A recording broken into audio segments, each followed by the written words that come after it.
भक्ति वेदांत स्वामिनेति नामिने। नमस्ते सरस्वती देवे गौरवाणी प्रचारिणे निर्विशेष शून्यवादी पाश्चात्यदेशतारिणे। श्री चैतन्य मनोभीष्टं स्थापितं येन भूतले स्वयं रूपः कदा मह्यं ददाति स्वपदान्तिकम्। नमो महावदान्याय कृष्ण प्रेम प्रदायते कृष्णाय कृष्ण चैतन्य नामने गौरत्वसे नमः।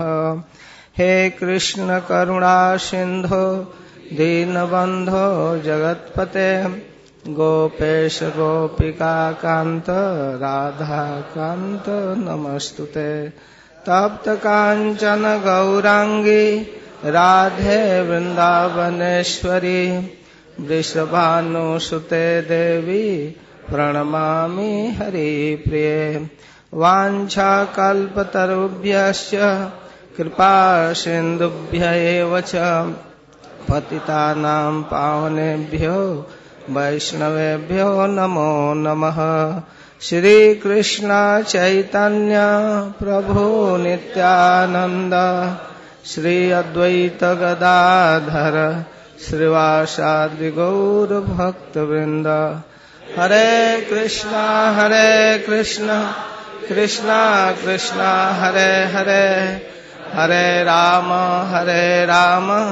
राम राम हरे हरे। ओम नमो भगवते वासुदेवाय।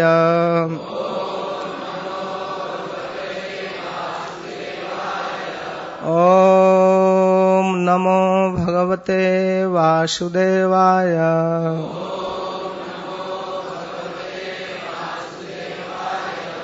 ओम नमो भगवते वासुदेवाय।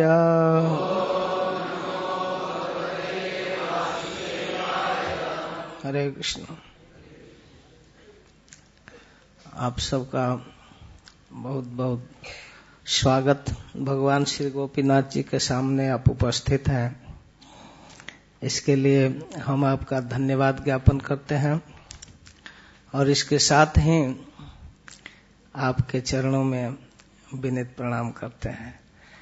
कृपा करके आप लोग भगवान के विषय में सुनने के लिए उपस्थित हुए हैं और साथ ही हमको भगवान के विषय में बोलने का अवसर दिए हैं। इसके लिए हम आपके प्रति कृतज्ञ हैं, आभार व्यक्त करते हैं। श्रीमद् भागवतम के एक श्लोक का हम अर्थ करेंगे आपके सामने। वो है भागवत धर्म। यद्यपि भागवत धर्म का प्रवचन कई श्लोकों में किया गया है, फिर भी संक्षेप में उसको बताने का कोशिश करेंगे। यह श्रीमद् भागवतम के एकादश स्कंध अध्याय 2 श्लोक संख्या 36। इसका प्रयोग देवी देवताओं की आराधना में भी अनजान बस कर्मकांड के लोग करते हैं। यह बड़ा फेमस श्लोक है। गणेश पूजा में भी इसका प्रयोग करते हैं। वो है, पीछे से आप बोलिए, अभी लिख कर श्लोक आ रहा है, मैं एक एक शब्द बोल रहा हूँ। कायेन वाचा मनसा इंद्रियै वा बुद्ध्या आत्मना वानुसृत स्वभावात् करोति यत् सकलं परस्मै नारायणाय एति समर्पयेत् तत्। कायेन वाचा मनसेन्द्रियैर्वा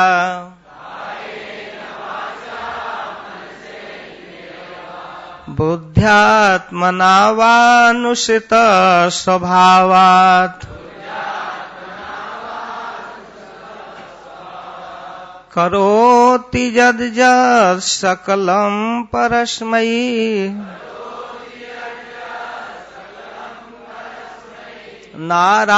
नारायणायेति समर्पयेत्।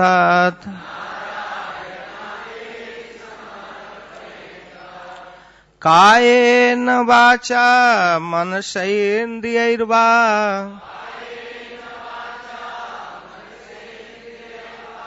बुद्ध्यात्मना वानुसृत स्वभावात्।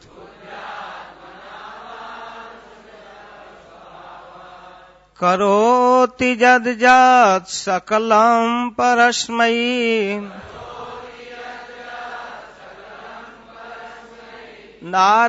नारायणायेति समर्पयेत्।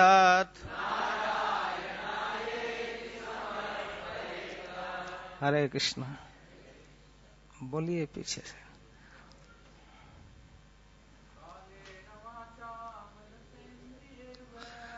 कायेन वाचा मनसेन्द्रियैर्वा बुद्ध्यात्मना वानुसृत स्वभावात्। करोति यद् यत् सकलं परस्मै नारायणायेति समर्पयेत्।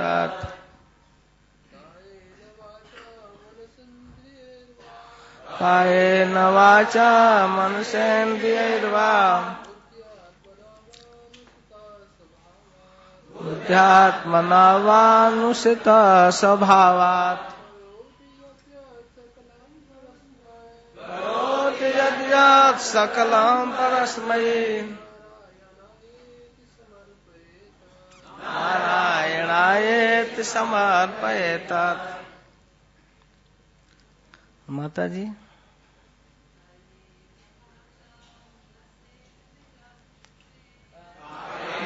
वाचा मनसेन्द्रियैर्वा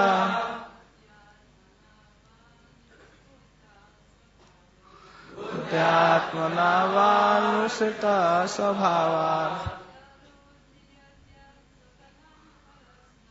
करोति यद् यत् सकलं परस्मै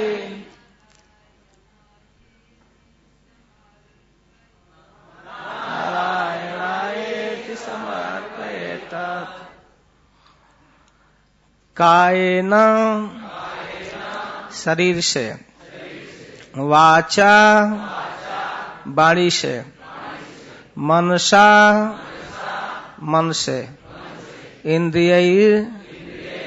इंद्रियों से, वा अथवा बुद्ध्या बुद्धि से, आत्मना अहंकार से, वा अथवा अनुसृत स्वभावात्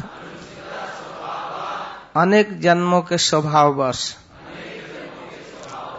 करोति जो कुछ करता है, यद् यत् जो जो, सकलम वह सब, परस्मै परम पुरुष भगवान, नारायणाय नारायण के लिए है, इति इस भाव से, समर्पयेत् उन्हें समर्पण कर दे। स्पष्ट है। यह श्लोक नौ जोगेंद्रों में कवि जी बोल रहे हैं। भगवान ऋषभ देव के 9 पुत्र विरक्त सन्यासी हो गए, जिनको जोगेश्वर कहा गया। फिर भगवान ऋषभ देव के 100 पुत्र थे, उसमें सबसे बड़े थे राजर्षि भरत, और उनके अनुगत 9 भाई राजा हुए, और उनमें से 9 विरक्त सन्यासी हो गए, और बचे 81 वे कर्मकांडी ब्राह्मण हो गए। तो इन 9 बड़े प्रसिद्ध हैं। जैसे ब्रह्मा के पुत्र सनकादिक, सनक, सनंदन, सनातन, सनत कुमार एक साथ रहते हैं, वैसे भगवान ऋषभ देव के 9 पुत्र सर्वदा साथ साथ रहते हैं। हमारे वैदिक शास्त्रों में कुछ ऐसे ग्रुप का वर्णन है जो सर्वदा साथ रहते हैं, जैसे सनत कुमार और 9 जोगेश्वर, और इसके साथ प्रचेतागण 10 लोग सर्वदा साथ रहते हैं। अश्विनी कुमार 2 सर्वदा साथ रहते हैं। तो ये भगवान ऋषभ देव के पुत्र हैं। पंचम स्कंद में कथा है।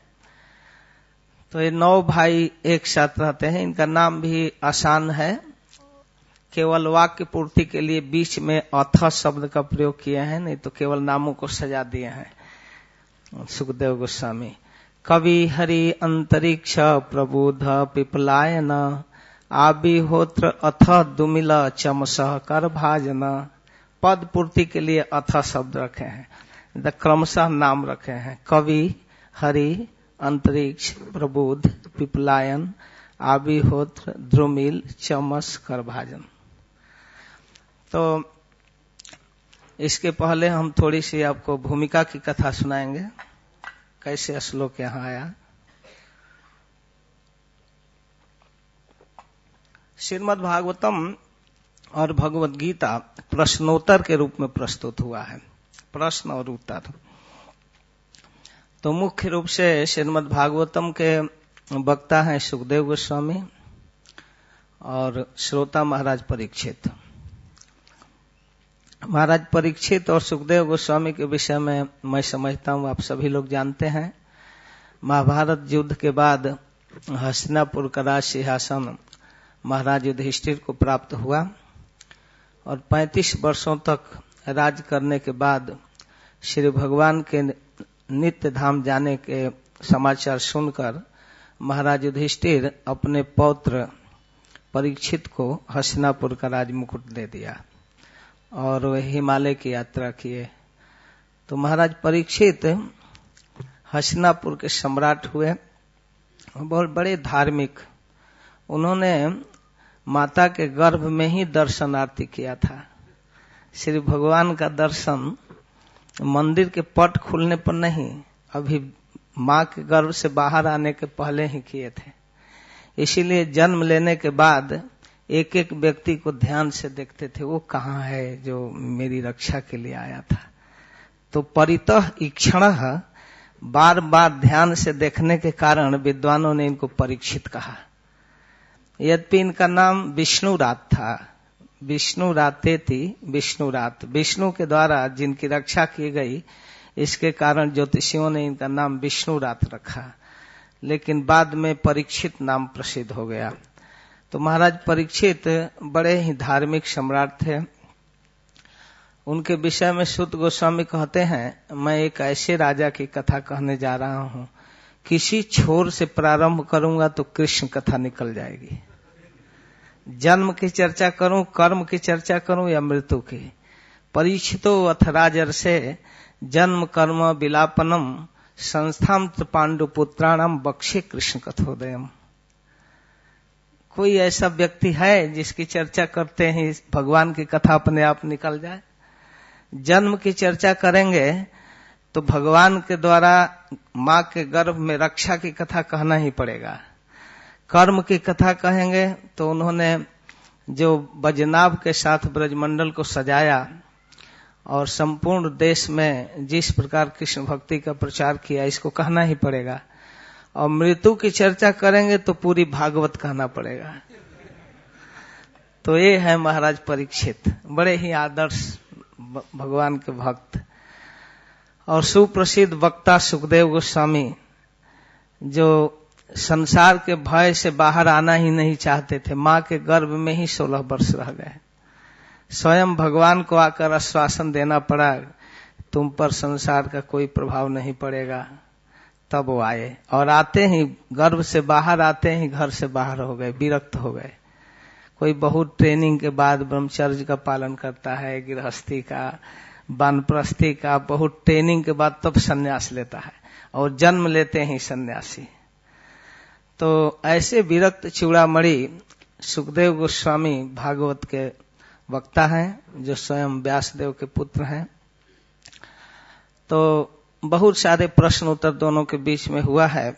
मैं पूरा भागवत नहीं कहने जा रहा हूं, लेकिन जब 9 स्कंद तक की कथा सुने तो 10वें स्कंद के प्रारंभ में महाराज परीक्षित जिज्ञासा किए, बहुत सारी जिज्ञासा कि आपने चंद्रवंश सूर्य वंश का वर्णन तो बहुत सुंदर किया 9वें स्कंद में, और उनमें होने वाले तेजस्वी राजाओं की भी कथा किया, लेकिन जो चंद्रवंश में अवतरित श्री कृष्ण कथा को अति संक्षेप में कहा, उससे मुझे संतोष नहीं हो रहा है, थोड़ा डिटेल कहिए। तो सुखदेव गोस्वामी को हंसी आ रही है कि 3 दिन से ज्यादा बीत गया, 4था दिन बीत रहा था, अब जो शेष 3 दिन में क्या कृष्ण कथा सुनेगा। तो फिर भी जिज्ञासा करते हैं कि जहां तक संभव हो सके आप कृष्ण कथा सुनाइए। तो बहुत सारे प्रश्न किए कि भगवान बलराम की गणना 2 माताओं के पुत्रों में आपने किया, रोहिणी के पुत्रों में भी और देवकी के पुत्रों में भी। तो ये कहीं व्यक्ति बिना शरीर परिवर्तन किए 2 माताओं का पुत्र कैसे हो गए? एक। दूसरी बात, अपने निकटतम संबंधियों से सभी प्रेम करते हैं, भगवान अपने मामा का वध क्यों कर दिए? तो भगवान पर उनका क्लेम नहीं था। कंस के वध का औचित्य क्या है, वो कितना हरामी था, थोड़ा स्पष्ट वर्णन कीजिए। ऐसा नहीं, दुनिया वाले ऐसा ना आरोप कर दे कि अरे भाई वो माँ के भाई का वध कर दिए, तो थोड़ा उसके दुष्टता का स्पष्ट वर्णन कीजिए कि मारना बहुत उचित था, औचित्य था। इसके लिए तीसरा प्रश्न किए कि भगवान अवतार लेने के बाद कितना साल तक ब्रज में रहे और क्या क्या ब्रज में लीला किए, मथुरा में क्या लीला किया, द्वारिका में क्या लीला किए। भगवान के विषय में सुना कि बहुत विवाह किए, उनके विवाहों की चर्चा कीजिए, क्यों किए, उनके विवाह का क्या औचित्य था। सब लोगों को भ्रम पैदा करने वाली लीलाएं हैं, थोड़ा स्पष्ट कीजिए। अच्छा, सब कुछ कहते कहते प्रश्न की तो तांता लगा दिए, तब अंत में फीलिंग करने लगे कि प्रश्नकर्ता ही वक्ता से ज्यादा काबिल बन रहा है, क्या पूछना चाहिए क्या। तब कहते हैं कि हे मुने, मैंने बहुत कुछ पूछ दिया, लेकिन ये कोई जरूरी नहीं कि जो मैंने पूछा है वो सबका उत्तर आप दीजिए, आपको जो अच्छा लगे वो बताइए। यहां कहते हैं कि एतदन्यश्च सर्वम में मुने कृष्ण विचेष्टितम। हे मुने, मैंने जो कुछ भी पूछा वो कृष्ण के लीला से संबंध रखता हो तो कहिए। वक्तुम अर्हसि सर्वज्ञ सदधानाय विस्तृतम। अगर वो कृष्ण से संबंध रखता हो तो विस्तार के साथ कहिए, यदि नहीं रखता हो तो कोई जरूरी नहीं। कहते हैं कि आप कृपा करके ऐसी कथा भी कहिए, एतद अन्यश्च, जो मैंने पूछा उसके अतिरिक्त भी। एतत् मैंने जो प्रश्नों का एक लिस्ट प्रस्तुत किया, इसको तो कहिए, नहीं तो अन्यश्च, दूसरी भी कहिए जो मेरे हित में हो और जिसका संबंध कृष्ण से हो, अथवा मेरे प्रश्नों का संबंध यदि भगवान से न हो और उसमें मेरा हित हो तो कोई जरूरी नहीं, इसको मत कहिए। आपके दृष्टि में जो मेरे लिए उचित हो वही कहिए। तो विश्वनाथ चक्रवर्ती ठाकुर इस प्रसंग पर इस अध्याय के प्रारंभ में एक छोटा सा भूमिका लिखते हैं। हमारे गौड़ी आचार्य हुए हैं बहुत सुप्रसिद्ध टीकाकार श्रील विश्वनाथ चक्रवर्ती ठाकुर, जीव गोस्वामी और सनातन गोस्वामी भागवत के टीका लिखे हैं 10वें स्कंद पर। तो चक्रवर्ती ठाकुर कहते हैं कि यह अध्याय बिना जिज्ञासा के प्रारंभ हुआ है, ऐसा और कहीं नहीं हुआ। महाराज प्रश्न किए हैं तो उत्तर, संपूर्ण भागवत में यही एक प्रसंग है जो सुखदेव गोस्वामी अपनी इच्छा से कह रहे हैं। तो शायद यही कारण होगा कि यह महाराज परीक्षित के लिए सबसे हितैषी प्रसंग होगा, जो सुखदेव गोस्वामी के समक्ष उन्होंने कहा था कि मेरे हित के अनुरूप आप कहिए। तो शायद यह प्रसंग ज्यादा उपयोगी है, इसीलिए कह रहे हैं। तो इस अध्याय के प्रारंभ में कहते हैं, गोविंद भुजगुप्तायाम द्वारवात्याम कुरुदह आवासी नारदो भीष्णम कृष्णोपासन लालसा। हे महाराज, भगवान गोविंद के भुजाओं से सुरक्षित द्वारिका में देवर्षि नारद आया करते थे और आकर के रहा करते थे, क्योंकि वह द्वारिका श्री कृष्ण के भुजाओं से सुरक्षित थी। वहां किसी प्रकार का टेंशन नहीं था, किसी दक्ष के श्राप का भय नहीं था। वहां 1-2 घंटा नहीं, महीनों रह सकते थे। वह कुछ भी बाधा नहीं था, क्योंकि वह गोविंद के भुजाओं से सुरक्षित थी द्वारिका। तो प्रश्न हो सकता है कि अच्छा, सुख से रहने के लिए आया करते थे कि वहां दक्ष का श्राप बाधित नहीं करेगा, चलो प्रेम से रहेंगे, द्वारिका के सुख वैभव में रहेंगे, खाएंगे पिएंगे, मौज से सोएंगे, इसके लिए। तो कहते हैं नहीं नहीं, कृष्णोपासन लालसा, कृष्ण के उपासना की लालसा। उपासना में 2 शब्द है, उप और आसन। उप का मतलब होता है निकट, और आसन माने बैठना। निकट बैठना, भगवान से बात करना, देखना, संपर्क में रहना, उनकी कथा सुनना, उनसे कुछ कहना, कुछ पूछना, इसको उपासना कहते हैं। तो इनके मन में यह लालसा थी कि हमको कृष्ण के सानिध्य मिलेगा, इसलिए अवासित आया करते थे। आया करते पर लिखते हैं कि अवासित मतलब विदा किया जाता था कि आप यहां मत रहिए, अरे आप जैसा प्रीचर यहां बैठेंगे तो लोगों का क्या होगा। भगवान भेजते थे, नारद जी जाइए जाइए प्रचार कीजिए भक्ति का, फिर भी आया करते थे। तो सुखदेव गोस्वामी कहते हैं आगे, एक श्लोक कथा कहकर दूसरे श्लोक में कमेंट्री करते हैं। को नुराजन इंद्रिवान मुकुंद चरणाम्बुजम न भजेत सर्वतो मृत्यु उपास्य अमरोतमयी। कौन ऐसा इंद्रिवान व्यक्ति है जो ठीक ठाक इंद्रियों को पाकर भगवान की उपासना नहीं करेगा। मुकुंद चरणाम्बुजम, मुकुंद के चरणों की उपासना नहीं करेगा। मतलब भक्ति के सबसे बेस्ट क्वालिफिकेशन है कि इंद्रियां ठीक से काम करे, दिखाई दे, सुनाई दे, हाथ पैर ठीक ठाक रहे, बस। न कोई डिग्री डिप्लोमा, न कोई पढ़ाई लिखाई या कोई पद पोजीशन, न धन संपत्ति, न उच्च वर्ण में जन्म, ये सब योग्यता नहीं है भक्ति का। भक्ति की योग्यता है आंख ठीक से काम करे, दर्शन कर सके, कान ठीक से काम करे, सुनाई दे भगवान की कथा, जीभ ठीक से काम करे, गूंगा न हो, नाम जप सके, पैर हाथ ठीक से काम करे, बस। न भजेत सर्वतो मृत्यु उपास्य अमरोतमयी। वह सौभाग्यशाली व्यक्ति जिसकी इंद्रियां ठीक से काम कर रही है, वह क्यों नहीं भजन करेगा। किसका भजन? तो जो अमरोतमयी उपास्य है, देवताओं में जो उत्तम है, शिव ब्रह्मा इंद्र वरुण कुबेर सूर्य चंद्रमा के जो आराध्य हैं, ऐसे श्री भगवान के उपासना क्यों नहीं करेगा। तो कहते हैं क्यों करेगा, ये जरूरी है क्या? तो कहते हैं कि बाद में कर लेंगे। मान लीजिए कोई प्रश्न करे कि अभी जरूरी थोड़े है, बुढ़ापा में कर लेंगे या बाद में कभी कर लेंगे, तो कहते हैं नहीं, सर्वतो मृत्यु, कोई निश्चित नहीं है कब मर जाएगा। सर्वतः मृत्यु, घर में, बाहर, ऑफिस में, दुकान में, रोड पर, सब जगह। बेचारा हिरण्यकश्यप कितना दिमाग लगाया था, सब जगह मृत्यु है। न घर में मरूं, न बाहर, न दांत में, न दिन में, न आदमी से, न पशु से, सर्वतः मृत्यु विचार किया था, इसलिए बाउंड बनाया स्पेशल। लेकिन भगवान नृसिंहदेव सारा बाउंड तोड़ दिए। मारे कृष्ण राखे के, राखे कृष्ण मारे के। तो सर्वतः मृत्यु, सब जगह मृत्यु लगी हुई है, इसलिए उपास्य अमरोतमयी, भगवान की उपासना करनी ही चाहिए। तो यह कहकर फिर कथा आगे बढ़ाते हैं अति संक्षेप में। मैं तो और संक्षेप में केवल 2-3 मिनट में पूरा करना चाहता हूं। एक दिन देवर्षि नारद वसुदेव जी के महल में गए, द्वारिका में रहा करते थे। वसुदेव जी उनका स्वागत किए, देवर्षि भले पधारे, आसन दिए और कहने लगे कि यद्यपि मैंने भगवान की आराधना किया, लेकिन भगवान के रूप सौंदर्य के व्यामोह में पड़कर उनको बेटा बनाना चाहा।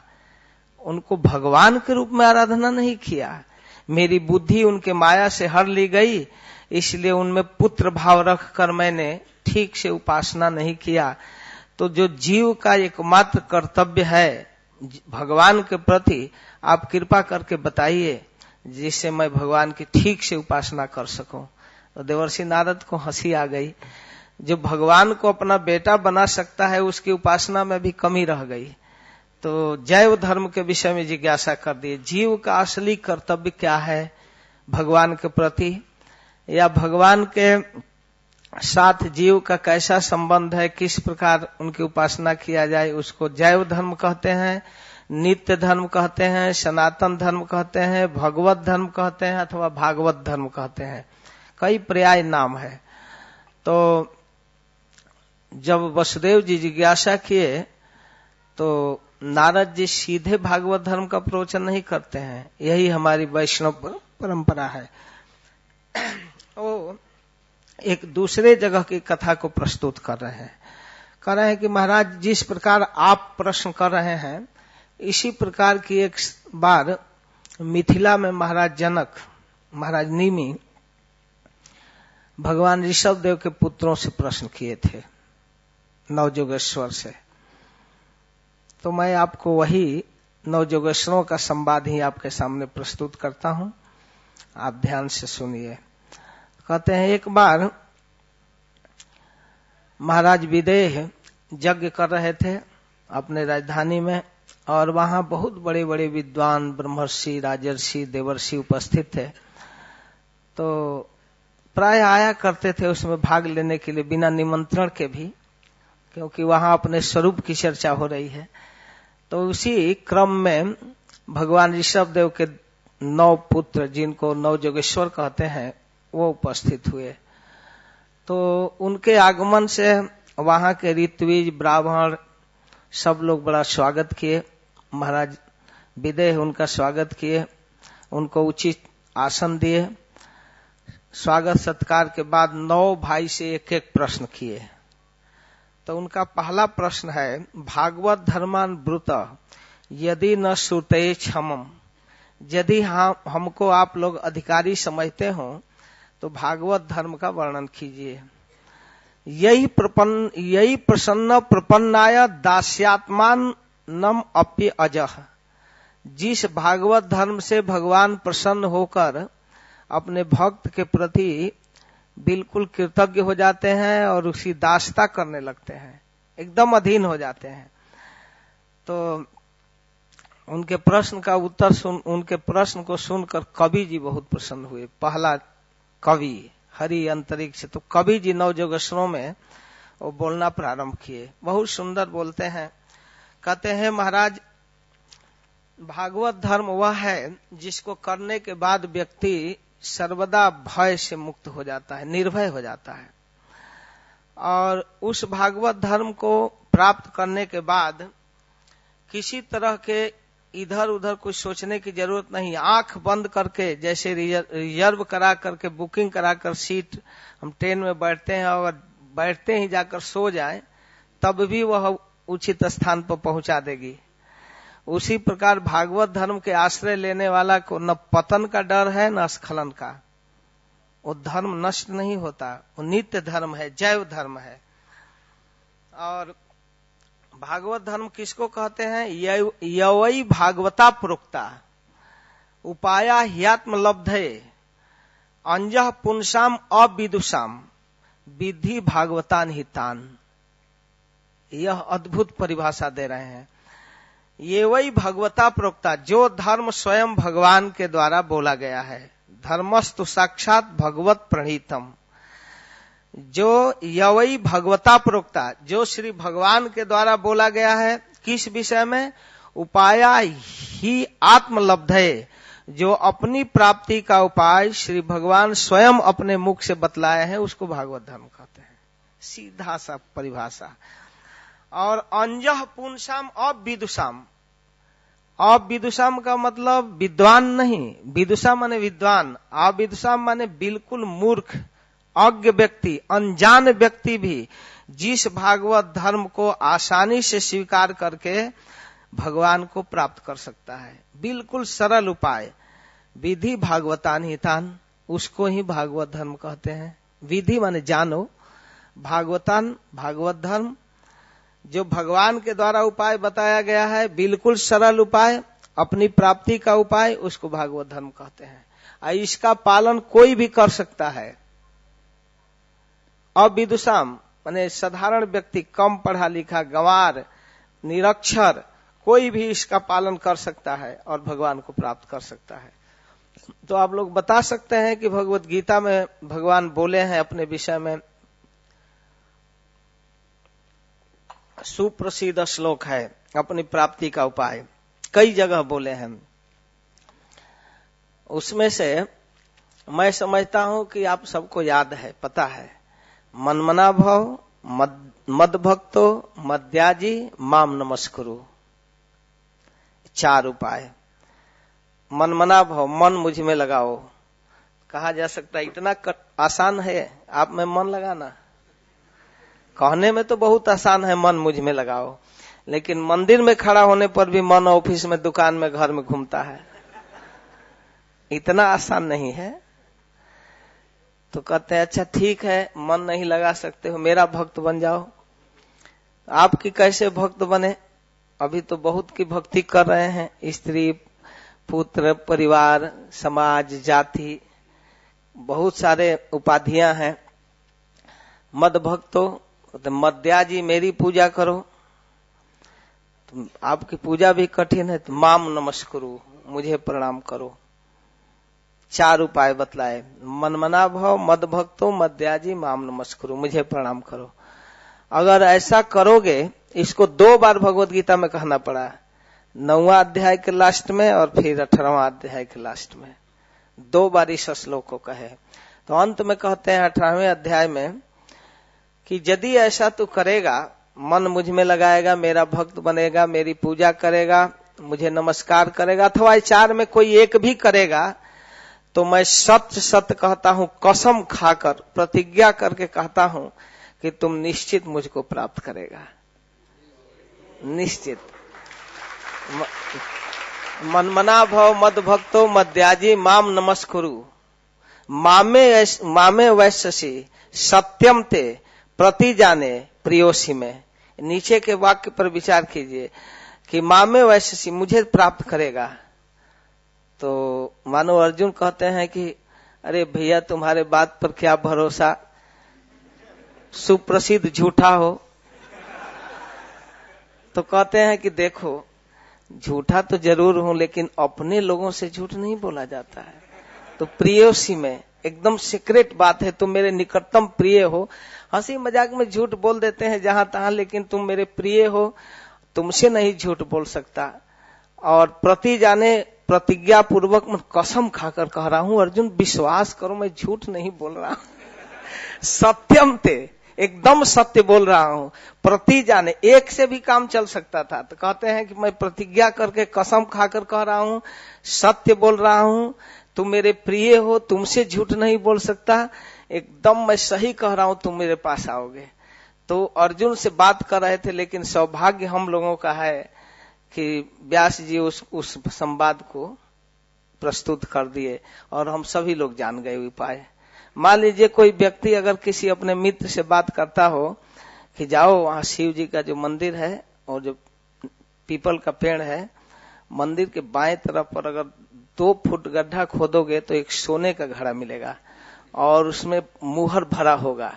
और अपने मित्र से बात करता है, बगल में दूसरा सुन लिया, तो उसके पहले दौड़ कर जाएगा ना, उसको जाने से पहले जाकर खोदेगा। तो भगवान इतना सीक्रेट बात कह रहे हैं, गोपनीय बात कहते हैं, मैं गुह्यम बात तुमको बतला रहा हूं। उसके पहले मैं अब तक जितनी बात कहा उससे सबसे गुह्य, गुह्यतर, गुह्यतमम भूयम में तुमसे एकदम सीक्रेट बात नहीं कहने वाली, एकदम साय साय भगवान बोल रहे थे, एकदम धीरे धीरे। और व्यास जी उसको भी ओपन कर दिए। इसके बाद भी किसी को चिंता नहीं है वैकुंठ जाने की। ये देखिए, यह अपने विषय में उपाय बताते हैं। आगे भी कहते हैं, जत करोसी जत स्न्यासी जत जिहोसी ददासी जत जत तपस्यसी कौन्तेय तत्कुरुष्व मदर्पणम सत्यम कीर्तयन्तो यतन्तश्च दृढ़व्रताम। ये सारी बात अपनी प्राप्ति के विषय में बतलाए हैं, बहुत सारी बात, उसको भागवत धर्म कहते हैं। सबसे महत्वपूर्ण बात है मन भगवान में लगाना, उनका भक्त बनना, उनकी पूजा करना, उनको प्रणाम करना। तो यह है उनकी प्राप्ति का उपाय। इसको प्रैक्टिकल व्यवहारिक रूप में इस श्लोक में भी कवि जी कह रहे हैं कि कायेन वाचा मनसे इंद्रियैर्वा। अब इस श्लोक पर बार बार देखना पड़ेगा। कायेन शरीर से, वाचा वाणी से, मनसा मन से, इंद्रिय इंद्रियों से, वा अथवा बुद्धिया बुद्धि से, आत्मना अहंकार से। अहंकार भी किसी क्रिया के लिए प्रेरित करता है। मैं टीचर हूं, मुझे स्कूल कॉलेज में जाना पड़ेगा। मैं स्टूडेंट हूं, मुझे पढ़ने जाना पड़ेगा। तो स्टूडेंट का अहंकार पढ़ने के लिए प्रेरित करता है, टीचर का अहंकार पढ़ाने के लिए प्रेरित करता है। तो अहंकार अथवा अनुचित स्वभावात, जन्म जन्मांतर का स्वभाव, कुछ ऐसा भी आदत हमारे जीवन में है, कुछ ऐसी भी क्रिया है जो यहाँ नहीं सिखाया जाता, फिर भी वो है पहले से, पूर्व जन्म का संस्कार। जज्जत करोति, जो जो भी करते हो, सकलम परस्मयी, सब कुछ परस्मयी मतलब supreme personality of God head, Shri भगवान। वो कौन है? नारायणाय, नारायण के लिए। इति समर्पयेत, समर्पित करते जाओ, बस यह भागवत धर्म है। तो इस प्रकार भागवत धर्म का अर्थ यह नहीं है कि किसी विशेष प्रकार का काम करना पड़ेगा। जहां है, जिस परिवेश में है, जैसा शरीर प्राप्त हुआ है, जैसी वाणी प्राप्त हुई है, जैसी इंद्रियां हैं, जैसी बुद्धि है, उसी को भगवान में लगाना है। श्रीपाद श्रीधर स्वामी कहते हैं, ननु केते भागवता धर्मा।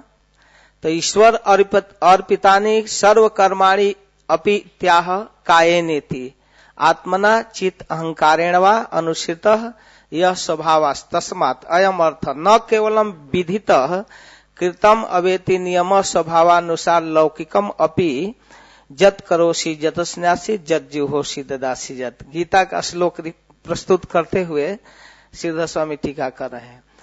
समर्पण, जो कुछ भी करो सब भगवान को समर्पण करते जाओ, यही भागवत धर्म है।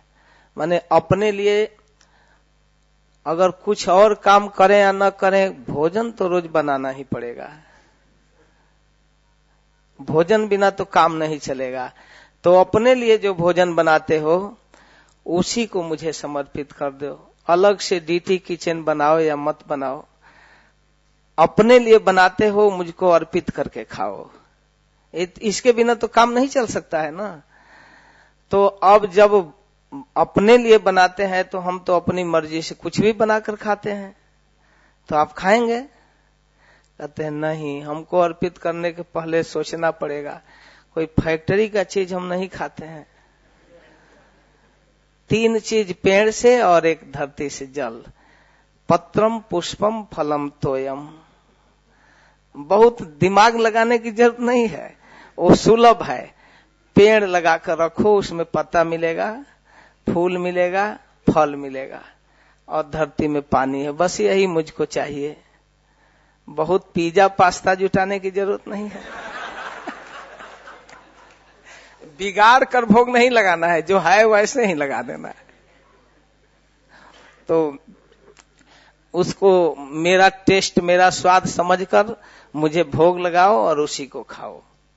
अब जब कह रहे हैं कि हमको खिलाकर खाओ, तो खाने वाला से पूछा जाता है ना, आपका कुछ कोई फेवरेट चीज है, क्या खाएंगे, क्या सब्जी पसंद है, क्या पूछा जाता है। उचित तो यही है। खाने वाला से बिना पूछे कुछ बना दें, वो खाए ही ना तो गड़बड़ होगा ना। तो इसीलिए वो बतला दिए हैं कि मैं क्या खाता हूं, क्योंकि कहेंगे कि वो मुझको भोग लगाओ, तो आखिर क्या, तो पहले बतला दिए। बहुत आसान चीज। तो कायेन, कायेन का मतलब एक एक शब्द पर, जो शरीर मिला है उसी को कृष्ण सेवा में लगाओ। गोरा हो, काला हो, लंबा हो, छोटा हो, मोटा हो, पतला हो, स्वस्थ हो, रोगी हो, जैसा भी हो, उसी शरीर, स्त्री का शरीर हो, पुरुष का शरीर हो, बालक हो, जवान हो, वृद्ध हो, जैसा है, जब जानकारी हो गया तभी भगवान की सेवा में लगाओ, उसे कृष्ण भक्ति में नियोजित करो। वाचा, कायेन वाचा, वाचा का मतलब जो बाणी मिली है उसी से कीर्तन करो, उसी से जप करो, उसी को लगाओ, नकल करने की जरूरत नहीं है। ऐसा नहीं कि लता मंगेशकर का स्वर रहेगा तब कीर्तन करेंगे। जैसी बाणी मिली है उसी बाणी को। और वाचा का अर्थ यह भी है कि जो भाषा जानते हो उसी भाषा में, बंगला में, उड़िया में, भोजपुरी में, संस्कृत में, ब्रज भाषा में, अंग्रेजी में, जो भाषा आपको पता है, जैसा स्वर पता है उसी में गाना चाहिए। कोई कोकिल स्वर की जरूरत नहीं है। इस विषय में एक और छोटा सा जोक महाभारत का है। ऐसा नहीं कि बाहरी चीज में नहीं कुछ कहूंगा, महाभारत का एक उदाहरण है कि एक बार भीमसेन को चिंता लगी कि हमको भी संगीत सीखना चाहिए। तो क्योंकि अर्जुन की हर जगह वाहवाही, युद्ध में भी गांडीवधारी अर्जुन, कहीं सांस्कृतिक कार्य होता था तो अर्जुन मृदंग भी फर्स्ट क्लास बजाते थे, गाते भी थे, तो भगवान बहुत प्रशंसा करते, वाह अर्जुन कमाल कर दिया। तो हर जगह अर्जुन की प्रशंसा, भीमसेन तो बड़ा मन ही मन दिक्कत महसूस कर लगे। वो केवल गदा भाजना जानते थे, तो कहे कि हम भी सीखेंगे। तो बड़े बड़े कलाकारों को बुलाए और संगीत सीखना प्रारंभ कर दिए। और वो कहा कि हसीनापुर के मेन रिसेप्शन में ही बैठकर सीख रहे थे। तो वो सीखते, उनको कौन मना करे, अर्जुन का कहाँ हिम्मत मना करने का, और नकुल सहदेव का तो कोई सवाल ही नहीं। और महाराज युधिष्ठिर तो इतने शीली थे, इतने साधु थे कि कुछ कह ही नहीं पाए। तो चारों भाई आपस में मीटिंग किए कि भीमसेन को कैसे रोका जाए यार, कैसे समझाया जाए। तो द्रौपदी को कहा गया कि आप कहो न, स्थान बदल दे, सीखना चाहता है कोई बात नहीं, लेकिन यहाँ सीखता है, दिन रात हारमोनियम मृदंग बजाता रहता, तो थोड़ा सा इसको समझाओ। तो द्रौपदी कही कि संगीत और साधना बड़ी एकांतिक जगह में करना चाहिए, लोगों को आने जाने से डिस्टर्ब आपको नहीं होता है, आप पहाड़ी के नीचे जंगल के पास अभ्यास कीजिए तो अच्छा होगा। तो भीमसेन सोचे ठीक कह रही है द्रौपदी। तो गए, दोनों तरफ पहाड़ी था, उसके नीचे समतल भूमि, वहीं कलाकारों को बुलाते और वहीं अभ्यास करते थे। एक दिन एक धोबी का गधा 2-3 दिन से भूला हुआ था और पहाड़ी के ऊपर खोज रहा था। तो खोजते खोजते बहुत जोर से नीचे आवाज सुनाई दिया, तो उतर कर आया, सोचा कि हमारा गधा नीचे बोल रहा है। तो आया तो भीमसेन पूछे कि तू कैसे आ गया? तो कहा कि सरकार, आने के कारण बताने में बहुत भय लग रहा है।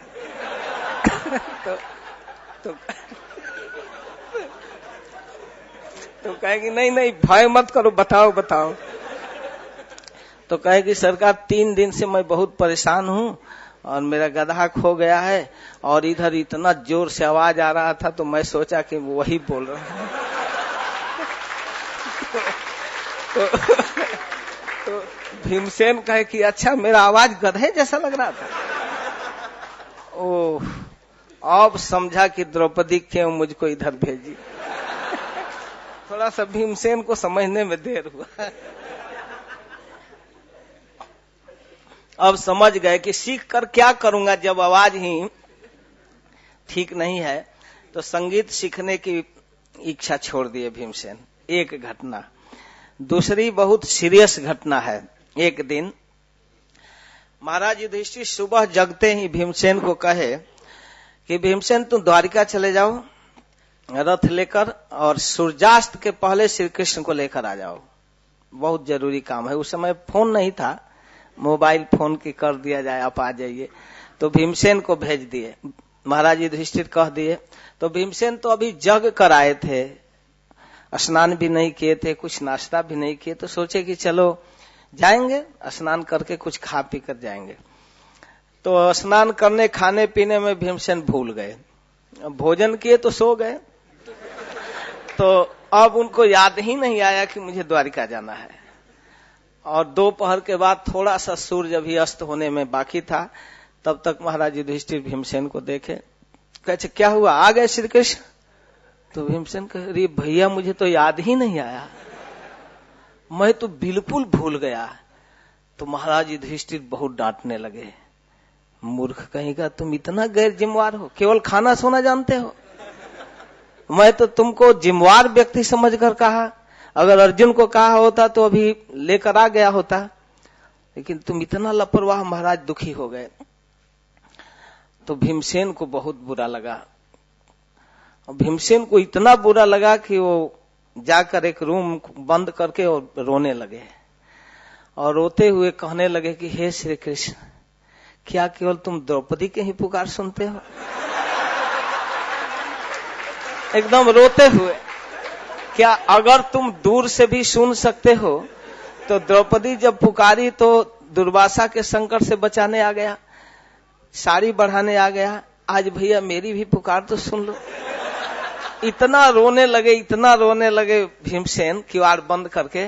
तब तक कोई व्यक्ति आकर नोक किया, तो कह रही कौन आ गया?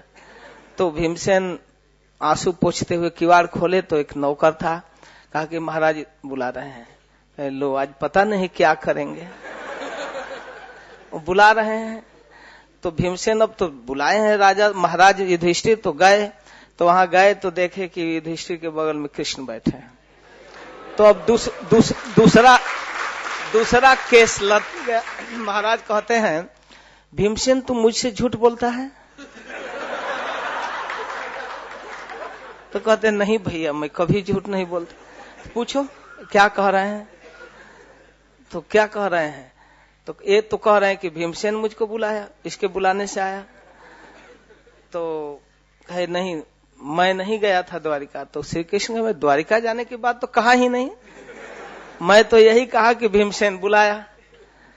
तो कहे भैया भीमसेन एक बात बताऊं? श्री कृष्ण कहे जो तुम संगीत का अभ्यास कर रहा था मुझको प्रसन्न करने के लिए, मैं उस अभ्यास और स्वर को नहीं पसंद करता हूं। जो रूम में बैठकर जब ही रो रहा था ना, ऐसे स्वर को मैं पसंद करता हूं।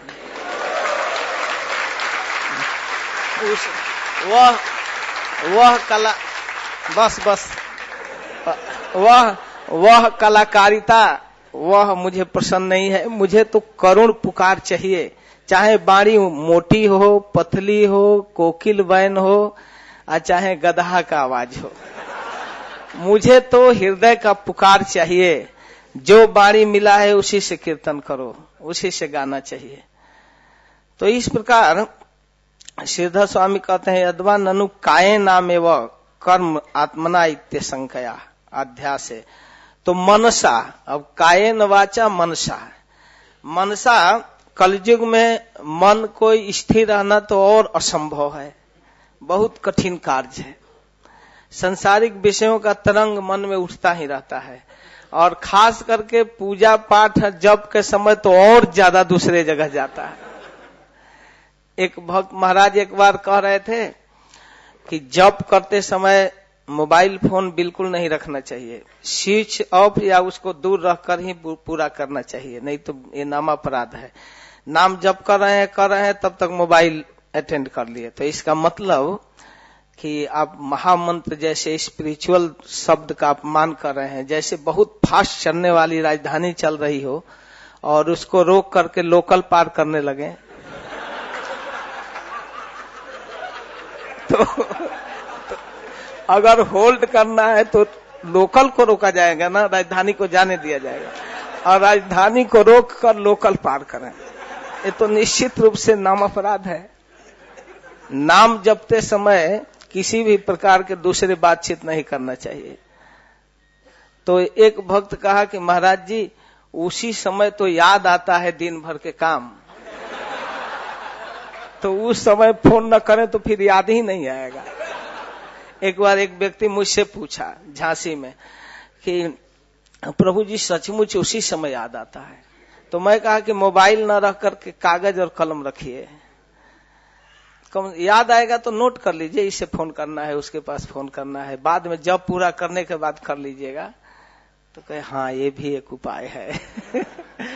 तो इस प्रकार मन में विविध प्रकार की बातें आती हैं। एक और छोटी सी घटना, एकदम सत्य घटना बतला रहा हूं, विचारणीय, कलयुग के लोगों की मानसिकता क्या है। बिहार के एक गांव में, जहां से highway NH2 grand trunk road गुजरती है, वहीं बगल में 3 किलोमीटर पर गांव है, एक सेंटर, महाराज का जन्मभूमि है। तो वहीं पर भक्त लोग थे, महाराज भी उस समय थे। तो एक छोटी सी नहर है, शाम के समय वो जप कर रहे थे, लगभग 5-6 बजे शाम, गर्मी का दिन था। तो एक बूढ़ा, लगभग 87 वर्ष का बूढ़ा, नहर के एक पुल पर बैठा हुआ 1 घंटा से उधर GT रोड की तरफ देख रहा था। तो महाराज सुना रहे थे, मैं भी चला गया उधर। तो फिर महाराज सुनाए कि देखिए लोगों की स्थिति। तो महाराज उसके पास गए, कहे कि आपको नाम जपना चाहिए, यहाँ बैठकर क्या सोच रहे हैं, मैं देख रहा हूँ 1.5-2 घंटा से यहाँ बैठे हैं। तो कहे वहीं एक छोटी सी नदी है, कुदरवा नदी, उस पर छोटा सा पुल है, GT रोड वहां से जाती है। तो कहा कि साधु जी, मैंने भोजपुरी में कहा, मैं तो उसको हिंदी में कह रहा हूँ, साधु जी हम यही सोच रहे हैं कि दोनों तरफ से, पूरब से पश्चिम से इतने ट्रक, बस, कार, जीप सब चल रहे हैं, और अचानक के पुल टूट जाता है तो दोनों तरफ से गदगद गदगद उस नदी में गिर जाते, देखने में बड़ा मजा आता है।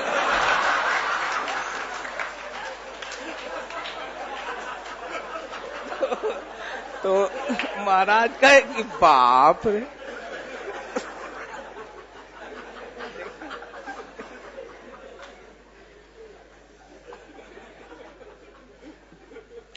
महाराज कहे शाम को आकर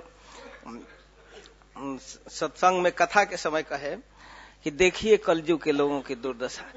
85-87 वर्ष का बूढ़ा सोच रहा है कि गिर जाता तो देखने में मजा आता।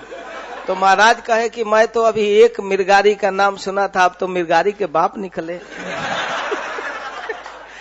वो तो पशुओं को मरने में, और जब नारद जी पूछे कि अर्धमारा क्यों छोड़ते हैं, तो मिर्गारी उत्तर दिया, अर्धमारा जीव जब धड़फड़ करे तबे तो आनंद मोर बाढ़े अंतरे। जब जीव हाथ पैर पीटता है तो देखने में मजा आता है। तो महाराज उनको कहे कि अगर उसी बस में, पूरब से आने वाली बस में, उनकी बेटी एक सासाराम थी, तो गांव के थे, महाराज उनको जानते थे, पूरा संबंध में भाई भी लगते थे। तो कहे कि आपका सासाराम वाला जो दामाद है, अगर एक बस से आ रहा हो, आप देखने के लिए गए और तब तक वही गिर कर छटपटा रहा हो, तब कैसा मजा आएगा। तो कहे ऐ साधु जी ऐसी बात मत कहिए। तो कहे कि आपका दामाद छटपटाएगा तो बुरा हो गया, बाकी लोग मरेंगे, गिरेंगे नदी में, तो मजा आएगा। ये है कलयुग के लोगों को सोचने का स्टैंडर्ड। खूब वायुयान दुर्घटना हो गई, कार दुर्घटना हो गई, केदारनाथ में महाप्रलय का दृश्य टीवी में देखने में कोई टेंशन नहीं, मजा ही आया। घर बह रहा था, ट्रक, जीप, कार बह रहे थे, लेकिन उसमें अपने लोग बहे होंगे, ये बहुत दिक्कत है। ये है लोगों की मानसिकता, टेंडेंसी। और कलयुगी लोग इसी तरह की बात सोचते रहते हैं, किसका हानि हो जाए, बिगड़ जाए, ये हो जाए। इसलिए मन को भगवत विषय की योजनाओं में लगाना चाहिए। एक महात्मा सुना रहे थे कि एक व्यक्ति अनजान में, जानबूझकर नहीं, और रोज जाता था बाहर शौच आदि के लिए पानी लेकर, तो एक बट वृक्ष था, वहां वो कुछ पानी बचता तो गिरा देता था, और वहीं पर एक प्रेत रहता था, मुसलमानी प्रेत, जीन। तो एक दिन वो प्रकट हो गया, कहा कि आपने मेरी बहुत सेवा की, मैं कई दिनों से प्यासा था, आप मुझको पानी पिलाए, बोलिए आपको क्या चाहिए। तो वो तो घबरा गया कि क्या चाहिए, जल्दी बताओ नहीं तो खा जाऊंगा। तो कहे कि थोड़ा सा समय दो। तो हाँ सोच लो जल्दी। तो कहा कि हमारे लिए खूब फर्स्ट क्लास घर बनवा दो। तो कहा ठीक, बन गया, अब बोलो क्या चाहिए। वो जल्दी सब कुछ कर देता था। तो ये कर दो, वो कर दो। अब तो आदमी एकदम परेशान हो गया, कहा था जल्दी बतलाओ नहीं तो खा जाऊंगा। हर काम तुरंत कहता था, कुछ काम दो नहीं तो खा जाऊंगा। तो बड़ा बुद्धिमान था, कहा एक बांस लाओ, उसको गाड़ दो नीचे का, ऊपर चढ़ो, ऊपर चढ़ो, नीचे उतरो, ऊपर चढ़ो, जब तक मना न करूं तब तक चढ़ते उतरते रहो। जब तक मैं रोकूंगा आकर कि बस हो गया तब रुकना, नहीं तो चढ़ो। तो ये मन जो हमारा है ना, उसी शैतान जीन की तरह है। इसको जब तक काम नहीं देंगे तो कुछ न कुछ खाने के चक्कर में पड़ेगा। तो इसके लिए यही माला है। इसमें 108 दाने के मनके पर मन को लगाइए। हरे कृष्ण कृष्ण कृष्ण हरे हरे, हरे राम राम राम हरे। और इंद्रियवा माने इंद्रियों से, जो हाथ पैर आदि हैं, उनको परिक्रमा करने में, जप करने में, कीर्तन करने में, मंदिर मार्जन करने में, दर्शन करने में, प्रसाद सेवन में, प्रसाद खाने में लगाना चाहिए। हरिनाम उच्चारण। तो कभी कभी कोई कहते हैं कि जीभ से हम उच्चारण करते हैं, अगर मन नहीं लगे तो भागवत कहता है कोई जरूरत नहीं मन लगाने का। केवल जिह्वा के अग्रभाग से अगर नाम उच्चारण हो रहा है तो वह सर्वश्रेष्ठ है। माता देवती कहती है, अहो बतः स्वपचतो गरियान जह जिह्वाग्रे वर्तते नाम तुभ्यम ते पुष तपस्ते जिहु सस्नुवार्जा ब्रह्मांड चूर्णाम गृणंती जेते। इसका अर्थ यह है कि अहो आश्चर्य है। बत का मतलब आश्चर्य है। स्वपचो, स्व तलाबी स से स्व का मतलब कुत्ता, स्वान। अब पच माने पचाने वाला, जो कुत्ता खाकर हजम कर जाए उसको स्वपच कहते हैं, चंडाल। तो हो स्वपचतो गरियान, कुत्ता का मांस खाने वाला वह चंडाल श्रेष्ठ है। गरियान क्यों, गरियान क्यों श्रेष्ठ है? जत जिह्वाग्रे वर्तते नाम तुभ्यम, क्योंकि उसके जिह्वा के अग्रभाग पर आपका नाम उच्चारण हो रहा है। हरे कृष्णा कृष्ण कृष्ण हरे हरे, हरे राम राम राम हरे। फिर नीचे कहते तेपुष तपस्ते जुहु सस्नुवार्जा ब्रह्मांड चूर्णाम गृणंती जेते। उसने सारी तपस्या कर लिया, सारा तीर्थाटन कर लिया, सारे वेदों को पढ़ लिया, सबसे बड़ा दाता है, सब यज्ञ हवन कुछ सब कुछ कर लिया। तेपुष तपस्ते जुहु सस्नुवार्जा ब्रह्मांड चूर्णाम गृणंती जेते। जो जिह्वा के अग्रभाग पर नाम उच्चारण करता है उसको कोई भी धार्मिक अनुष्ठान करना बाकी नहीं है। एक टीकाकार लिखे हैं कि जो सुप्रीम कोर्ट का सुप्रीम जज है, सर्वोच्च न्यायालय का सर्वोच्च न्यायाधीश, उसके विषय में अगर प्रश्न करें कि जज साहब हाई स्कूल पास हैं, ये बात पढ़े लिखे हैं,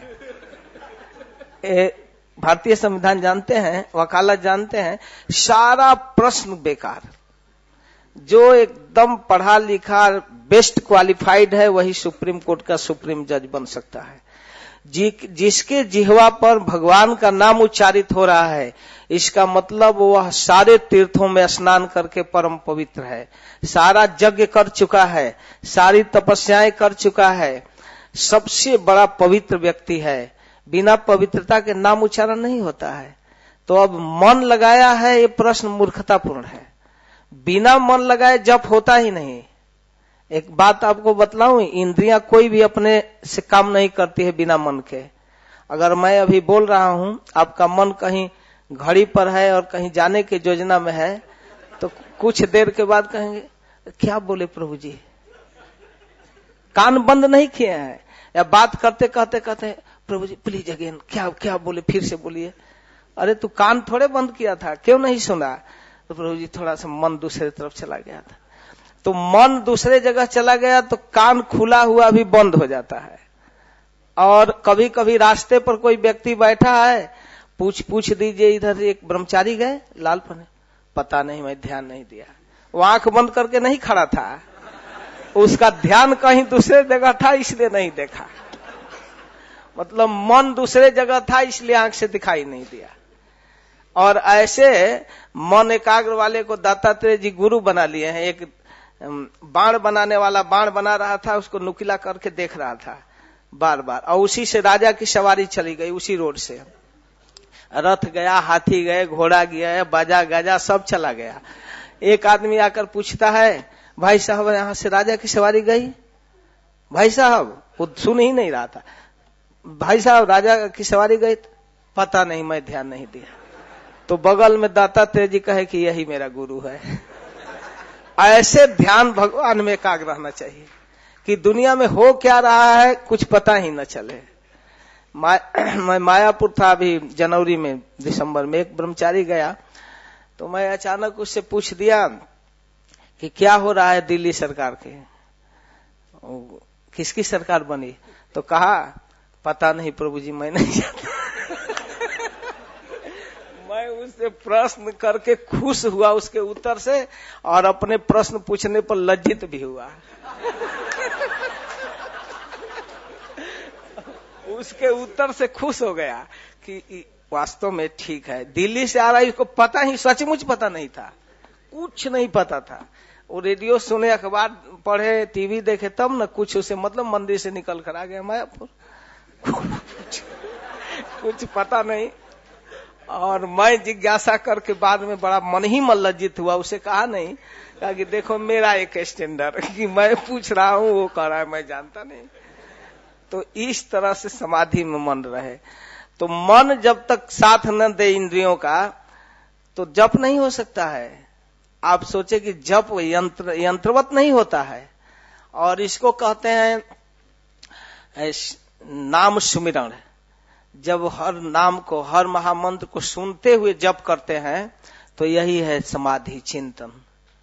सुन सुनकर नाम जपने में जो हम उच्चारण कर रहे हैं उसको सुनते जाएं, क्या बोल रहे हैं, और कुछ नहीं सोचना है। कभी कभी लोग कहते हैं उस समय भगवान की लीला स्मरण करें, रूप स्मरण करें। अरे कली काले नाम रूपे कृष्ण अवतार, नाम के रूप में है, और उनको आंख से नहीं देखना है, कान से देखना है, और जीभ से बोलना है, कान से सुनना है। अगर इस तरह से हम नाम जपते हैं तो अपराध रहित नाम जपेंगे। तो इस प्रकार ये है इंद्रियवा, इंद्रियों को लगाना, कान को, जीभ को, हाथ को, पैर को, और बुद्ध्या माने बुद्धि से, जैसी बुद्धि है, कोई IIT करके आया है, कोई PhD किया है, कोई डीलिट किया है, कोई डॉक्टर है, इंजीनियर है, मैनेजर है, फर्स्ट क्लास रसोईया है, कृषक है, गोपाल है, पेंटर है, प्रवक्ता है, शिक्षक है, तो सबके बुद्धि का उपयोग भगवान की सेवा में है। उस योग्यता का उपयोग हो जाएगा, भगवान के पास सेवा किया जा सकता है। तो फर्स्ट क्लास बोलना जानता है तो भगवान की कथा बोले। वास्तव में संपूर्ण कलाओं को भगवत सेवा में समर्पित किया जा सकता है। यह है भागवत धर्म, सबका स्कोप है भगवान की सेवा में। आत्मना का अर्थ है अहंकार से। भजन कम होने पर भी अहंकार रहना चाहिए, मैं कृष्ण का हूं, मैं इस्कान का भक्त हूं। जानते हैं, अगर आपके मन में यह अहंकार है तो आपकी सुरक्षा वैसे होता है जैसे विवाहिता स्त्री की सुरक्षा हो जाती है। अगर जैसे विवाहिता की मानसिकता की सुरक्षा हो जाती है, मैं किसी एक की हूं, फिर वो अन्य दूसरे पुरुषों में नहीं जा सकती। वैसे अगर किसी को यह अभिनिवेश हो कि मैं इस्कान का हूं, तो इस्कान के सिद्धांत को, अब वो साईं बाबा के चक्कर में नहीं पड़ेगा। गणेश साईं तो हनुमान साईं, तो साईं विठल साईं, पता नहीं कितने साईं हो गए, तो इस चक्कर में नहीं पड़ेगा वो। अन्य देवी देवता, अन्य मत मतांतर, पाखंड, कलयुग में पाखंड बहुत है। सुखदेव गोस्वामी कहते हैं, जैसे बरसात का वर्णन कर रहे हैं 20वें अध्याय में 10वें स्कंद के, तो कहते हैं निशा मुखेषु खद्योता तमसा भांति न ग्रहा जथा पापेन पाखंडा नहीं वेदा कलौ जुगे। उनको सबसे बेस्ट उदाहरण मिला। कहते हैं कि शाम के समय बरसात में जब ग्रह और नक्षत्र बादल से दिखाई नहीं देते, आकाश में तारे भी नहीं दिखते, घोर बादल छाया रहता है और सूर्यास्त हो गया, तो सारे प्रकाश पुंज बंद हो जाते हैं, आकाश में भी नहीं देखते। यथा कहते हैं कि निशा मुखे सुखद्यता, निशा का मुख जब आता है अंधेरा तो सारे ग्रह नक्षत्र नहीं देखते। तमसा भांति न ग्रह, ग्रह तारे और चंद्रमा नहीं दिखते, चारों तरफ बादल घेरा रहता है, अमावस्या की रात्रि है तो उसमें भी प्रकाश दिखते हैं ज्यादा। क्या दिखते हैं? खद्योत, जुगनू, वो एक कीड़ा होते हैं बरसाती, चुपचाप प्रकाश देते हैं। एक दो नहीं, हजारों दिखते हैं पेड़ों पर जहां तहां चुपचाप, लेकिन उस प्रकाश से किसी का काम नहीं चलता है। वो तो प्रकाश दिखते हैं पेड़ों पर, कीड़े जब पंख फैलाते हैं तो थोड़ा लाइट आता है, लेकिन वो लाइट कैसा होता है? तो उदाहरण देते हैं, जथा जैसे पापेन पाखंडा, पाप और पाखंड बढ़ जाने से नहीं वेदा कलयुगे, कलयुग में भागवत धर्म वैदिक धर्म नहीं दिखता, पाखंड धर्म दिखता है। गुरु नाम केवलम, बाबा नाम केवलम, बीबी नाम केवलम, हरेर नाम केवलम दिखता ही नहीं। देखिए ये है तमाशा, ये है पापे न पाखंडा। उनको यही सबसे बेस्ट उदाहरण मिला। जैसे कलयुग में पाप और पाखंड के अंधकार में भागवत धर्म नहीं दिखता, वैसे बरसात के अंधेरे में ग्रह और नक्षत्र नहीं दिखते, जुगनू दिखते हैं, खद्योत दिखते हैं। तो इस प्रकार जब भागवत धर्म के शरण ले लेंगे तो पाखंडियों के चक्कर से बच जाएंगे। अहंकार से होता है, देहात्म बुद्धि के कारण अहंकार होता है। अहंकार का कमाल बतलाऊं, 6-6 घंटा बैठकर क्रिकेट मैच देखते हैं कि हमारा भारत जीतना चाहिए। दोनों शिफ्ट, दोनों तरफ का मैच देखना पड़ेगा ना, एक तरफ से नहीं होगा, तो 6 घंटा लगेगा कम से कम। तो सारा काम धंधा छोड़कर क्यों देखते हैं? मैं भारतीय हूं, मैं पाकिस्तानी हूं, पाकिस्तान को हारना चाहिए, इंडिया को जीतना चाहिए। एक बार एक रिक्शा वाला दिल्ली मुझको कहा, जो देना हो दे दीजिए महाराज, बैठिए चलिए पहुंचा देता हूं मंदिर। मैं कहा बतलाओ तो क्या लोगे? अरे दिमाग खराब हो गया, 6-6 घंटा मैच देखा और हार भी गए भारत। गाली दे रहा था और बहनी कराइए, बैठिए, जो देना हो दीजिए, बोल ही नहीं रहा था क्या। तो मैं कहा अरे भाई बतलाओ। अरे गुरु जो दे दी है, भोजपुरी में बोलने लगा, बनारस टाइप तरफ का था। तो मैं कहा कि बतलाओ तो सही, क्यों मैच देखा? अब रास्ते में चलते, अरे क्या कहें, तू गरीब आदमी मैच क्यों देखा, तुमको क्या मिला? अब रास्ते भर उसको समझाते रहा, डांटते, मैं भी भोजपुरी बोलने लगा तो और खुश हो गया। आप कहाँ के हो गुरु, कहाँ के हो? मैं हाँ मैं बनारस के हूँ। तो और खुश हो गया। बात करते हुए मैं उसको कहा कि देखो यहाँ संडे को प्रोग्राम होता है, कल संडे है, कल आओ और मैं यहाँ मिलूंगा। और सचमुच आया, उसको माला झोली भी दिलवाया। तो अब इस तरह से उसको कान पकड़वाया भगवान के सामने, आज से क्रिकेट नहीं देखना।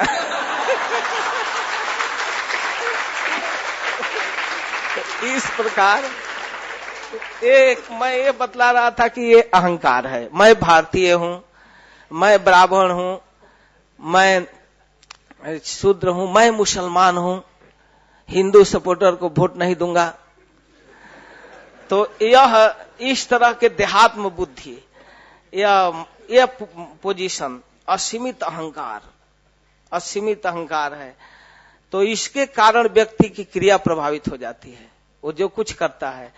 तो उसी प्रकार अगर अहंकार हो कि मैं कृष्णदास हूं, तो हमारी क्रिया भी इस रूप में हो जाएगी। हमको मंगला आरती जाना चाहिए, हमको जप करना चाहिए, हमको संडे प्रोग्राम में आना चाहिए। यह स्वरूपगत अहंकार है। और एक कवि कहा है, अस अभिमान जान जन भोरे, मैं सेवक रघुपति पति मोरे। गोस्वामी तुलसीदास कहते हैं यह स्वरूपगत अहंकार है। क्या?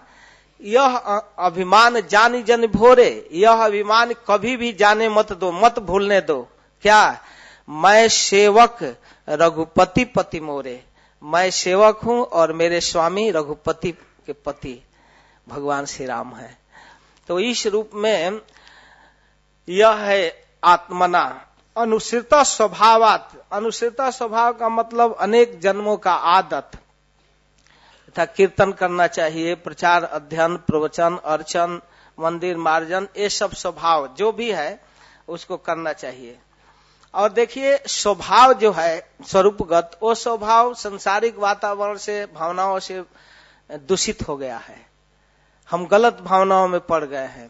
इसलिए सही भावना जो हमारा स्वरूपगत अहंकार है कि हम कृष्णदास हैं, इसका रिपिटेशन होना चाहिए बार बार। इसके लिए उदाहरण देते थे श्रील प्रभुपाद। एक बंगाल में देवी के भक्त बहुत हैं, देवी काली माई का भगत। तो वो लोग नवरात्र में, अभी नवरात्र चल रहा है, दोनों नवरात्र में, एक अश्विन नवरात्र, एक नवरात्र है चैत पक्ष का। तो दोनों नवरात्र में भगवान राम को तिरोहित करके देवी को वरीयता देते हैं, देवी की पूजा करते हैं, दुर्गा सप्तशती पाठ करेंगे, खूब पूजा करेंगे और बकरा चढ़ाएंगे, उसको बलि देंगे। तो एक पंडित जी देवी के पुजारी थे, गए एक बकरी के मेमना को, छोटा बच्चा को खरीदे देवी के लिए, देवी के यहाँ बलि चढ़ाना है। तो अब देवी का ये भोग है, अर्पण करना है, इसलिए प्रेम में उस बकरे को कंधे पर ले लिए। छोटा सा था। तो 3 ठग विचार करने लगे कि पंडित जी से बकरा लेना है किसी उपाय से। तो क्या किए कि जहां से वो बकरा खरीद कर जा रहे थे, उनका गांव 3 किलोमीटर था। तो 3 जगह तीनों खड़ा हो गए 1-1 किलोमीटर पर। तो खड़ा होकर एक सेटिंग कर लिए, क्या कहना है। तो कहे बाबा प्रणाम प्रणाम प्रणाम। अरे बाबा आज कुत्ता क्यों लेकर जा रहे हैं?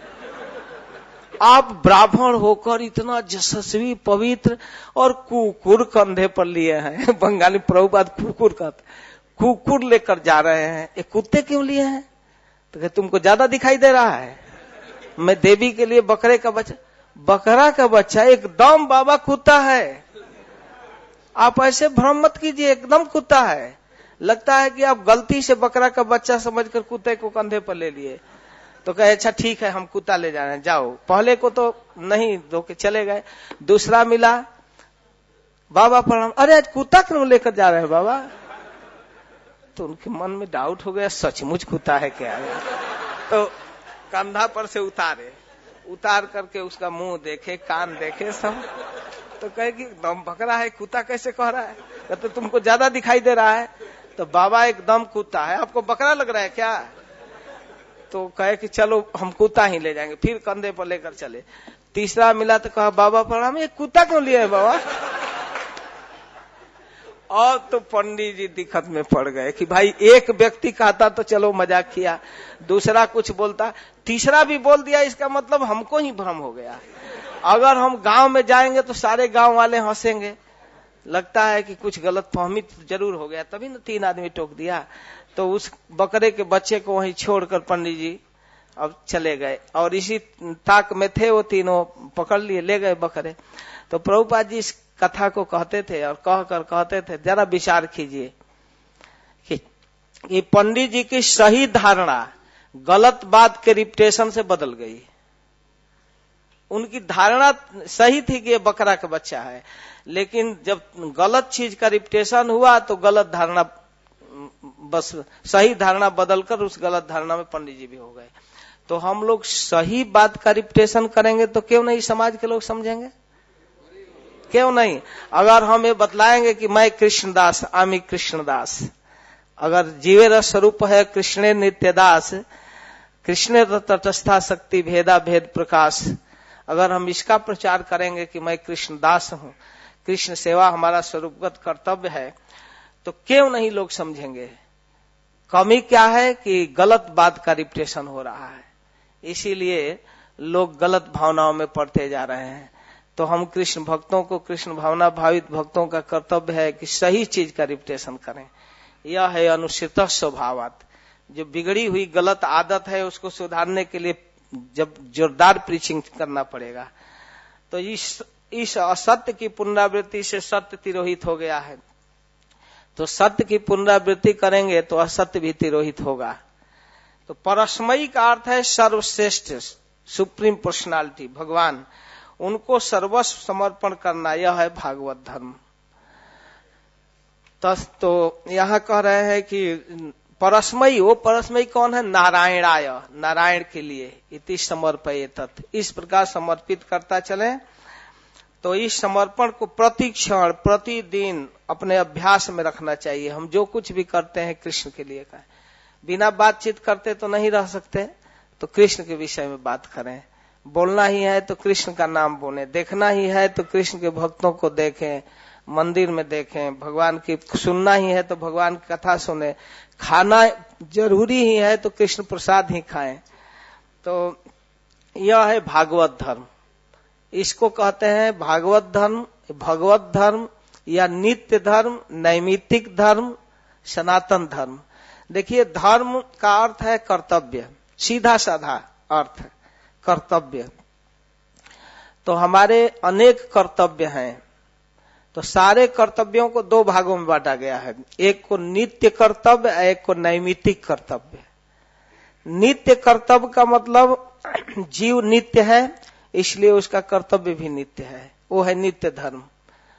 कृष्ण रस स्वरूप है, कृष्ण नित्य दास, यह कृष्ण की दासता नित्य कर्तव्य है। और नैमित्तिक कर्तव्य का अर्थ है किसी निमित्त से, किसी हेतु से, किसी कारण बस कुछ धर्मों को करना पड़ता है। जैसे छोटे बच्चों को स्कूल में जाना पड़ता है, पढ़ना पड़ता है, जो टास्क दिया जाता है उसको पूरा करना है। कब तक? स्कूल में है तब तक। अगर वह स्कूल से बाहर हो गया तो धर्म बदल गया, अगर वही टीचर हो गया तो दूसरा धर्म हो गया, स्टूडेंट वाला धर्म नहीं है। तो इसी तरह के नैमित्तिक धर्म वर्णाश्रम धर्म है। वर्ण और आश्रम, ब्राह्मण, क्षत्रिय, वैश्य, शूद्र या ब्रह्मचारी, गृहस्थ, वानप्रस्थ, संन्यास, ये नैमित्तिक धर्म है। मनु महाराज ने मानव समाज की व्यवस्था के लिए संविधान दिया, जैसे सरकार अपनी संविधान घोषित करती है, भारतीय संविधान, उसी प्रकार मनु महाराज ने मनु संहिता में संविधान दिया वर्णाश्रम का।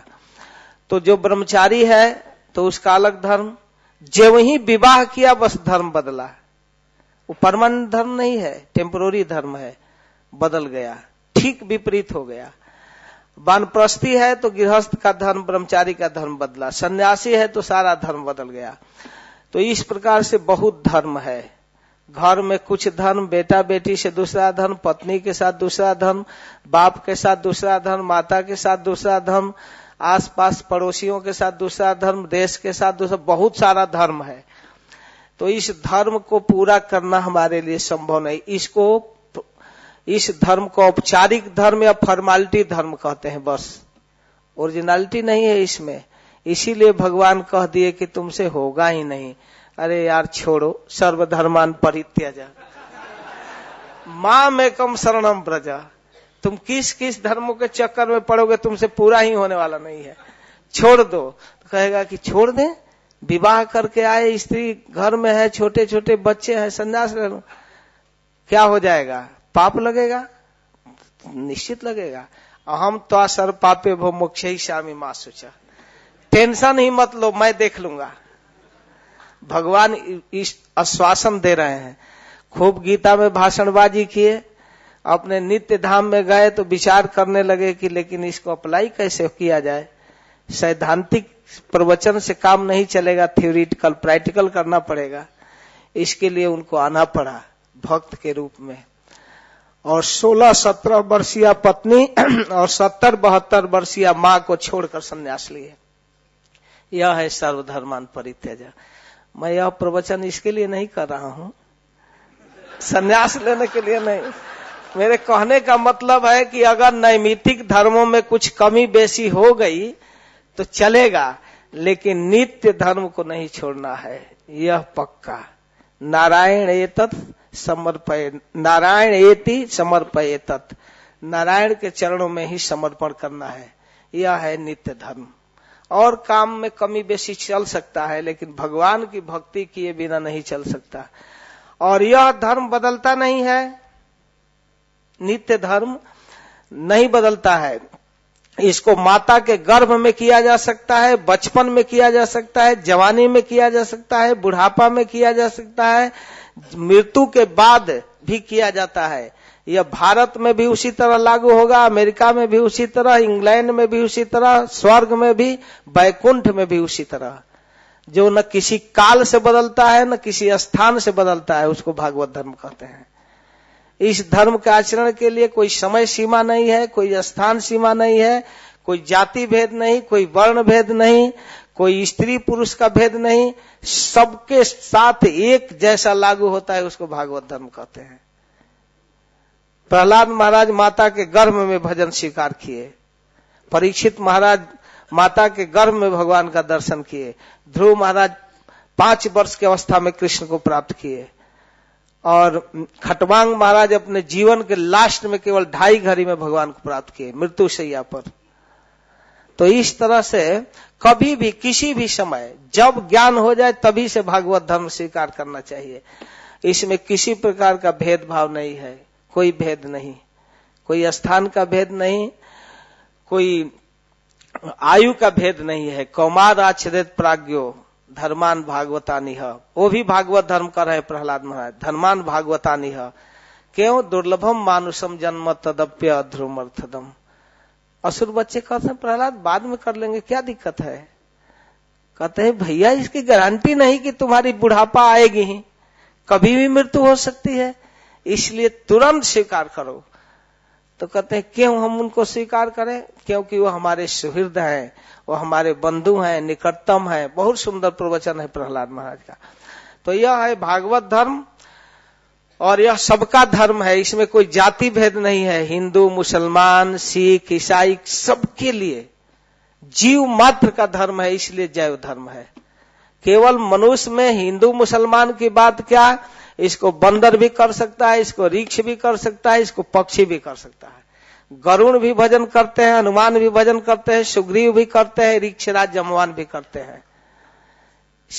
जो भी इस भजन को स्वीकार कर सकता है वो कर सकता है यह भजन। लेकिन सबसे बेस्ट क्षमता है मनुष्य के पास, बंदरों के पास वो क्षमता नहीं है, वो तो भगवान की कृपा से वो लोग भजन कर लिए। लेकिन गरुड़ के पास वो क्षमता है, लेकिन सभी पक्षियों में नहीं है। काक भुसुंडी भजन किए कौए के शरीर में। उनसे पूछा गया कि अब कौए के शरीर में क्यों संतुष्ट है। कहते इसी शरीर में कृष्ण कॉन्शियसनेस प्राप्त है, तो मैं मनुष्य के शरीर का इंतजार करूं। यही बेस्ट जीवन है, यही मुझको भगवान राम की स्मृति हो रही है। तो इसलिए हाथी शरीर में भी भजन किया गजराज, किसी भी शरीर में। तो इसमें कोई जाति भेद नहीं, कोई वर्ण भेद नहीं, कोई आयु भेद नहीं है, किसको करना है। तो यह है भागवत धर्म, और सीधा सा भागवत धर्म है कि हम जो कुछ भी करते हैं उसको भगवान को समर्पित करके करें। ऐसा मानसिकता न बना लें कि हम अपना काम तो ठीक ठाक करते हैं, किसी का चोरी नहीं करते, किसी को सताते नहीं, किसी का बेईमानी नहीं करते, हमको अलग से भगवान की क्या भजन करना है। गृहस्थ तो ऐसे ही बड़ा भारी धार्मिक है। तो प्रभुपाद कहते हैं चोरों का सिद्धांत है। चोर लोग एक घर में जाकर 4-5 चोर चोरी किए और सोना चांदी रुपया पैसा जुटा लिए, कई घरों से लाकर एक जगह बैठे बंटवारा करने के लिए। तो ये कहा देखो भाई ईमानदारी से बांटना, सब लोग काम किए हैं। तो प्रभुपाद कहते हैं अगर ठीक ठीक बराबर बराबर ईमानदारी से बांट ही दिया जाए तो उसमें कितना ईमानदारी, टोटल माल बेईमानी का और बीच में ईमानदारी आ गया। अगर उसको एक ही व्यक्ति ले ले तो क्या दिक्कत है, जब वो चोरी है, चोरी का है, दूसरे का माल है, तो फिर बीच में ईमानदारी क्या क्रिएट कर रहे हो।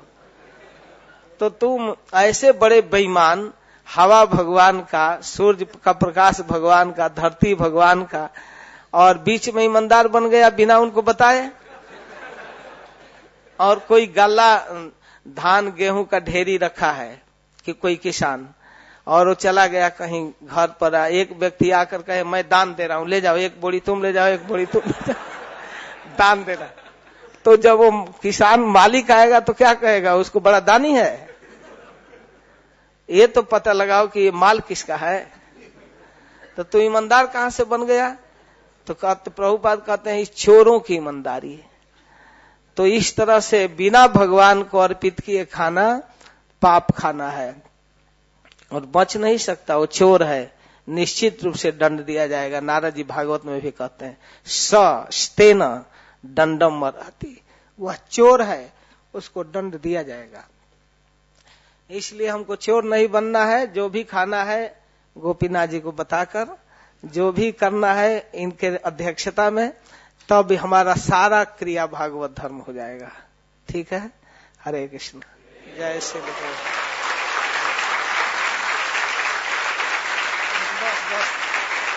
बस बस हो गया हो गया। और हरे कृष्ण। बस कोई जिज्ञासा, कोई मन में जिज्ञासा है? कभी कभी जानते हैं देर होने पर क्या जिज्ञासा होती है? तो एक बार महाराज कथा कर रहे थे बिहार के गांव में, और कथा तो 1-1.25 घंटा में बंद कर दिए, लेकिन जिज्ञासा 1.5 घंटा तक चलती रही। तो एक बूढ़ा था, गांव का खेत पर जाना था उसको, तो वो भी खड़ा हुआ, कहा कि महाराज जी हमारा भी एक सवाल है। तो महाराज जी कहे हाँ बोलिए बोलिए। उनको माइक दो भाई।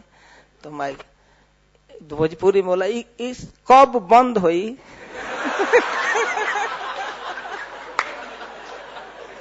मैंने वो सोचा कि अब 10-10:30 बज गया, तो उसका प्रश्न था कि कब ये सब बंद होगा। ने उस बिहार गांव के लोग बड़े सरल होते हैं, बंद हो जाएगा तो प्रसाद बटेगा, बिना प्रसाद लिए जाने पर पाप लगेगा।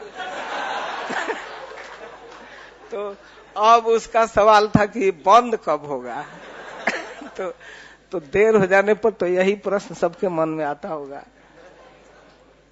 तो अगर कुछ प्रश्न है तो पूछिए।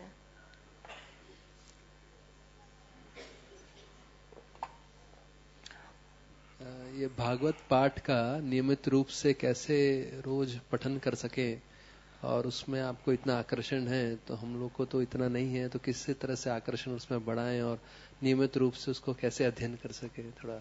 हाँ, देखिए, जब बच्चा माँ के गोद में रहता है, माँ का स्तन पीता है, तो माँ को पता है कि स्तन का दूध इसके जीवन भर काम आने वाला नहीं है। तो उस रोटी या चावल को लिक्विड बनाकर दूध में जैसे तैसे खिलाती है, सोचती है कि इसको खाना सीख ले। लेकिन वो करता क्या है, कभी कभी उल्टी कर देता है, नहीं खाना चाहता है, रोने लगता है, लेकिन वो कोशिश करके खिलाती है। और खाते खाते जब सीख जाता है, तो आप बंगालियों से पूछिए कि उनको भात कितना प्रिय है। वो एक दिन में सीखे हैं।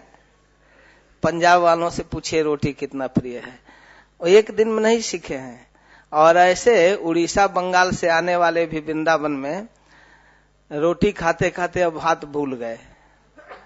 तो ये एक दिन का विषय नहीं है। एक मन में तो अच्छा नहीं लगता है, बोरियसनेस होता है, लेकिन आपको 10वें स्कंद के 7वें अध्याय में महाराज परीक्षित कथा की महिमा बतला रहे हैं, उत्साहित होकर कह रहे हैं कि कथा सुनाइए। जत शृण्वतो रपयति रति विधिष्णाम सत्वम च शुध्यति अचिरेण पुंसः भक्ति हरौ तत्पुरुषे च सख्यम तदेवहारम बदमनसे चेत। हे सुखदेव गोस्वामी, भगवान की बाल लीलाओं को हे गुरुदेव और सुनाइए। जिस कथा के सुनने पर 2 चीज का लॉस होता है, 3 चीज की प्राप्ति, 5 इफेक्ट कथा की बतला रहे हैं। जब शृण्वतो अपैति अरति वितृष्णा, जो अरति है, कृष्ण कथा के प्रति अरुचि है, सुनना नहीं चाहते, बोरियसनेस हो रहा है, क्या ये कब बंद करेगा, दिमाग खराब किया है। कभी कभी आदमी कथा में आकर फंस जाता है, यार कहाँ बैठ गया। अगर मान आगे बैठ गया है तो और चक्कर में।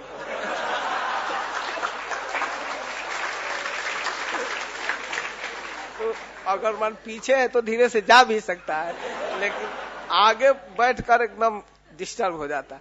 तो ये जो बोरियसनेस है वो चली जाती है, और रति चली जाती है, और संसार को भोगने की जो वितृष्णा है, तृष्णा माने लोभ, वितृष्णा माने हाय हाय ये चाहिए वो चाहिए वो चाहिए, जो भी मार्केट में है सब किचन में रख देना चाहिए। जो भी दिखाई दे वो घर में, सारा फर्नीचर सारा चीज मेरे घर में रहना चाहिए। जो हाय हाय लगा है, वो वितृष्णा जो है वो समाप्त हो जाती है कथा सुनने से। कथा सुनने से कथा के प्रति अरुचि चली जाती है, संसार को भोगने की जो लालसा है वो चली जाती है, 2 चीज चली जाती है। और 3 चीज प्राप्त होता है। सत्वम च शुद्ध्यति, हृदय पवित्र होता है, हृदय की जो गंदगी है संसार की कामना वो धुलती है, तो सत्वम च शुद्ध्यति। अब भक्ति हरऊ, भगवान हरि में प्रेम बढ़ता है, और च सख्यम, तत्पुरुषे च सख्यम, भगवान के भक्तों से मित्रता हो जाती है, भगवान में प्रेम होती है, हृदय पवित्र होता है, भगवान के भक्तों से दोस्ती हो जाती है। ये 3, और अरुचि समाप्त हो जाती है, और संसार की तृष्णा समाप्त हो जाती है। तो कथा सुनने से ही कथा में इंटरेस्ट बढ़ेगा। तो इसको शुरू में नहीं अच्छा लगता है। रूप गोस्वामी कहते हैं कि जिसके आंख में पीलिया हो गया है शरीर में, तो पीला दिखाई देता है, उस समय मिश्री कड़वी लगती है, मीठी नहीं लगती, लेकिन दवा भी वही है। मिश्री जब खाते खाते मीठी लगने लगे तो समझिए कि पीलिया चली गई। तो उसी प्रकार कथा जब अच्छी लगने लगे तो समझिए कि अब काम हो गया।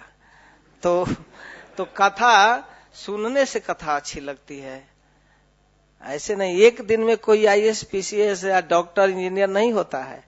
कितना कोचिंग क्लास करना पड़ता है, रात भर पढ़ना पड़ता है, सारा दुनिया सोती है और उनको कंपटीशन तैयार करना है। तो भागवत को उसी रूप में पढ़ना पड़ेगा ना, इतना नहीं प्रेशराइज होकर नहीं, सुनते प्रेम से 1 अध्याय 2 अध्याय, फिर एक श्लोक पर विचार करते करते टेस्ट बढ़ जाएगा, और फिर वो सब संसारिक काक तीर्थ से मन उब जाएगा। जैसे कौवे गंदे स्थान पर जुटते हैं और काव काव करते हुए वही गंदा चीज खाना चाहते हैं, उसी प्रकार सुबह सुबह में न्यूज पेपर पर कौवे मरवाते हैं, उसको काक तीर्थ। क्या हुआ? अच्छा काव काव, कौन क्या कहा, कौन क्या कहा, काव काव काव। तो इस पर वो समाप्त हो जाएगा, समझ में आ जाएगा। और देखिए उन लोगों की स्थिति, अखबार पढ़ने वाले, न्यूज पढ़ने वाले कहते कब का पेपर है, तो अगर कह दीजिए आपकी कल का है तो नहीं पढ़ेंगे, बासी हो गया। जो सुबह का छपा हुआ शाम को बासी हो जाता है, कल का आज बासी हो गया, वो कैसे न्यूज है? तो बासी है ना, तो न्यूज क्यों कहते हैं? न्यूज है श्रीमद् भागवतम, अनादि काल से अनंत काल तक नया बना रहता है, ये कभी बासी नहीं होता, ये बासी नहीं होता है। इसमें कृष्ण की कथा है, नित्य नवीनता बनी रहती है, अनादि काल से कृष्ण है और अनंत काल तक रहेंगे, और उनकी कथा जितना भी चर्चा करो उतनी नवीन है। तो असली न्यूज ये है। तो इसको सुनने से इसमें टेस्ट आ जाएगा, तब समझ में आ जाएगा। धीरे धीरे पढ़ना पड़ेगा, सुनना पड़ेगा, प्रेशराइज होकर नहीं, स्वाभाविक टेस्ट आने लगेगा। हरे कृष्णा। और है जिज्ञासा, उनको उधर माइक दीजिए। हरे कृष्णा प्रभु। प्रभु जी आपने बताया जपा करते टाइम नॉर्मली ऐसा होता है कि हमारे मन और कहीं पे चली जाती है, तो ये तो प्रैक्टिकली बहुत सही बात है, क्योंकि आज हम लोग आजकल इतने फंसे हुए हैं सभी काम से। तो पहली बात है, ये ऐसा क्यों होता है कि जपा करते टाइम हम अपना मन क्यों इतना बार बार ये हो जाता है, और अगर ऐसा होता भी है तो आपके एक्सपीरियंस से हमको ये गाइड कीजिए कि कितना मतलब कैसे हम उसको ज्यादा कंसंट्रेट कर सके। हरे कृष्ण। हाँ, तो उस समय पहला तो शर्त है कि उस समय मोबाइल अटेंड मत कीजिए, और दूसरी बात कि एक नियम बना लीजिए कि जिस समय हम जप करेंगे उस समय कुछ दूसरी बातें नहीं करेंगे, नहीं सोचेंगे। सोचना तो खैर आपके बस में नहीं है, वायु रिव से दुष्कर्म अर्जुन कह रहे हैं तो हमारे लिए तो और कठिन है। तो वो हवा की गति भी रोक सकते थे, वो तो अपने गांडीव के प्रभाव से पूरब से बहने वाली पश्चिम जाने वाली हवा की गति रोक सकते थे, लेकिन कह रहे हैं कि उससे भी कठिन मन को रोकना है। तो कठिन है, छोड़िए, मन कहीं भी जाए, जप करते रहिए, सुधा शुद्ध गीता पढ़ी, गुरु आज्ञा मानी, बस पढ़ते रहना चाहिए। जैसे एक सिक्योरिटी गार्ड रात को ड्यूटी पर है, जगा हुआ है, राइफल लिया हुआ है, और रात को अपनी पत्नी के विषय में सोच रहा है कि बच्चों के विषय में इसको थोड़े देखा जाता है, जगने के लिए पैसा दिया जाता है।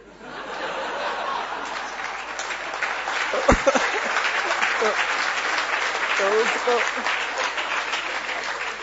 तो आपकी जीभ उच्चारण कर रही है बस, अब वो सोच क्या रहे, इसके चक्कर में क्यों पड़ते हैं? जो हाथ प्रैक्टिकल जिह्वा उच्चारण करे बस इतना काफी है। अब उसको हम चाह कर भी कंट्रोल नहीं कर पाएंगे, तो उसके टेंशन में नहीं मरना है, उच्चारण करे बंद न हो, इसके लिए ध्यान देना है। और एक दिन ऐसा होगा कि ये प्रेम से जप करने लगेगा। जब इसका आदत पड़ जाएगा उच्चारण करने का, तो जो भक्त लोग मंगला आरती के पहले अगर 5 माला 7 माला कर चुके हैं, उनको दूसरी बात तो छोड़िए, मंगला आरती के समय अनाउंसमेंट और ये सब के समय मन करता है कब खत्म होता है यार जप करता। जप में जो टेस्ट मिलता है तो उस समय भी मन करता है जप करने का। जो शुरू में जप किया है सुबह सुबह एकदम पवित्र मन से, तो मन करता है कि पूरा 16 माला पूरा करके ही अब कुछ करना है। तो उस समय तुलसी आरती के समय, अनाउंसमेंट के समय जो देर होता है, तो उतना देर उसको कठिन लगने लगता है। मन करता है निकल कर कहीं जाकर जप करें यार, ये सब तो होता ही रहेगा। वो भी जरूरी चीज है, फिर भी उतना चीज जब बर्दाश्त नहीं करता तो फिर संसारिक चीजों को कैसे बर्दाश्त करेगा। तो जप करके इसको एक बार इसका टेस्ट का अनुभव करके तब देखिए कैसे मन लगता है जप करने में। अच्छा, कुछ लोग कहते हैं मन जप में नहीं लगता है, भागवत पढ़ने में नहीं लगता है। तो नहीं पढ़ने से भागवत पढ़ने में मन लग जाएगा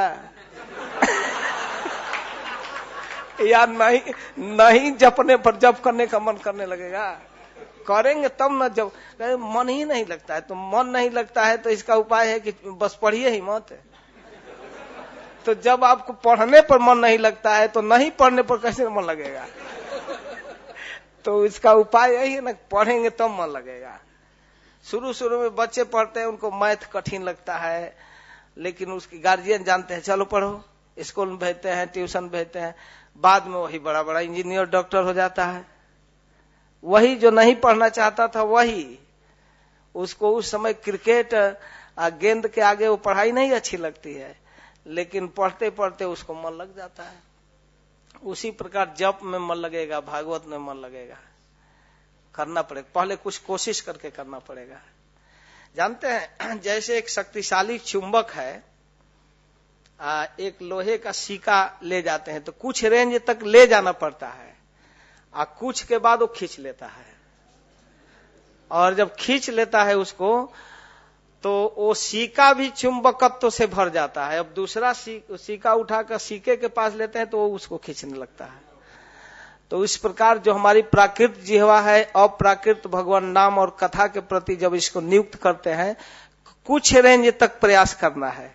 इसके बाद तो जब वो स्पिरिचुअल के साथ संपर्क में हो तो प्रीचर हो जाता है। तो अब नहीं कहना चाहिए।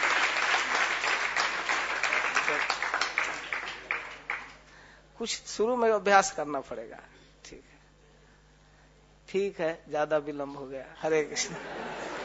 जय श्रील प्रभुपाद की जय, श्री श्री राधा गोपीनाथ की, गौर निताई की जय, श्री राधा, जय श्री प्रभु।